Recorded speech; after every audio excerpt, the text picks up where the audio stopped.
They say dogs are a man's best friend, but there are people who would argue that another animal should take that title. I got Patrick when he was 6 months old, and I knew nothing about horses, and he knew nothing about humans. Gord got his first horse out of sheer luck. My wife went to an auction to buy a washing machine, and somebody else got the washing machine. We're going to have to ride down to the river to wash the clothes from now on because we had a colt, and that started about 18 years of horses for me. Living just outside of Edmonton at the time, Gord's horses fit nicely into his lifestyle and his family. Once you learn how to speak to them, they'll do anything for you. Horses are incredible. But we all know the West Coast is the best coast, so 4 years ago, Gord decided to ditch the prairies and move to Sooke, where the ocean was calling him. What I was looking for was a dinghy so I could go crabbing. You could get a fully set up 20-foot sailboat for less than you can buy a dinghy for crabbing. He had sailed on the Gulf of St. Lawrence as a kid, but not enough to prepare him for the wide, open ocean. So Gord got a buddy who knew how to sail and took to the water. Started sailing every week and sometimes weeknights and just kind of got hooked. At the time, the Sooke Sailing Association didn't exist. But Gord would change that. This is one of the most beautiful places in the world. Why aren't there more people sailing? We're thinking that kids would be a great place to get them started at an early age. Luckily, that very same summer, BC Sailing brought the Moss program to Sooke, but they needed someone to host their 2-week training program for kids.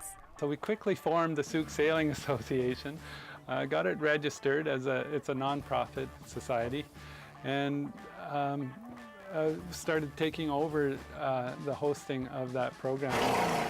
They're now in their 4th year as an association, and they've already had 74 kids through the program, and they are all loving it. I just love being in the ocean, and it's just great. You get to be out in the wildlife. You see seals, you see whales, all sorts of stuff. It's something that I think everybody loves. I've never had somebody come sailing and not enjoy it.